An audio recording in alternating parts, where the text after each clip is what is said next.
Jesus said once that he does not know the hour. And based on this asymptotic discussion, I don't know if you read or wrote anything about that. I did write something on my Matthew commentary, but it is a very difficult passage. Strictly speaking, it doesn't belong tightly to our topic here, except insofar as the incarnation belongs to our topic here. That is, we are really distinguishing between what God knows and what human beings know. To confess that Jesus is God is to confess that he has the attributes of God. One of the attributes of God is omniscience. So what is Jesus doing making that sort of confession? Now, there is a sense in which that utterance of Jesus is of a larger piece. When Jesus is in Jerusalem, he's not in Jericho. Yet God is omnipresent. How shall I escape from your spirit? If I fly to the wings of the dawn, you are there. If I descend to the depths of Sheol, you are there. Moreover, the God of Israel neither slumbers nor sleeps. There's Jesus having a snooze in the back of a boat. And you start going through all of these sorts of things, and you are very quickly into the mystery of the incarnation. Historically, there have been two ways within an Orthodox framework of trying to handle that. Both have problems, but both give some indication of where you need to head. The one sort of approach is well seen in Benjamin B. Warfield's book on Christology. Still worth reading, even though it's now 120 years old. At the risk of caricature, he goes through the gospel accounts and starts suggesting this bit reflects Christ's divine nature, this bit reflects Christ's human nature, and so forth. The difficulty remains, however, how you put those together into one person. The danger of that sort of approach is that it reflects a kind of schizophrenic Christ. That's the danger of it.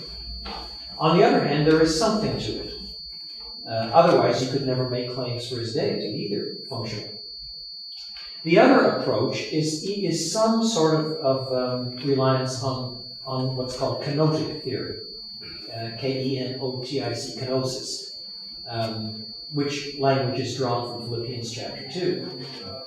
Strictly speaking, that text does not say that the one who was equal with God emptied himself of something. The Greek simply says he emptied himself, and the expression almost certainly simply means, to use a modern paraphrase in English, he made himself a nobody.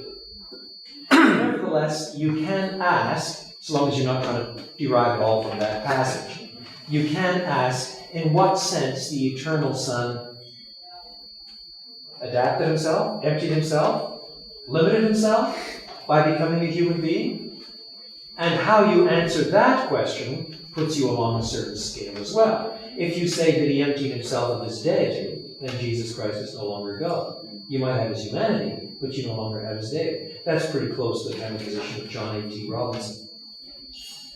Or you might, some have said, he doesn't empty himself of his deity, but he empties himself of the attributes of his deity. The difficulty with that is, if you have an animal that looks like a horse, acts like a horse, smells like a horse, and has the attributes of a horse, you've got a horse. You have an animal that loses all the attributes of a horse, and who knows what you've got. It might be a chimpanzee.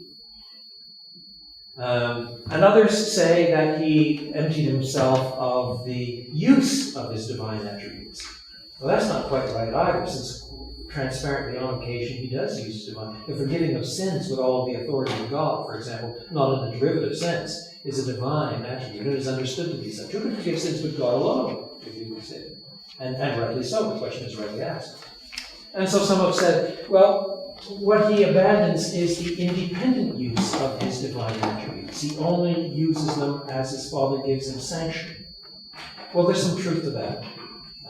There's lots of evidence of that sort of thing in the Gospel of John, for example. But if you push that too far, it sounds as if the Son was not subject to his Father's sanction in eternity. And that's not quite right either. And so on the discussion goes. And what you discover is that you push far enough along those two axes, and you see how you can begin to try to formulate how to handle a text like the one that you mentioned. But at the end of the day, you are left at the end of the day with some degree of mystery about how the eternal God becomes a genuine human being too.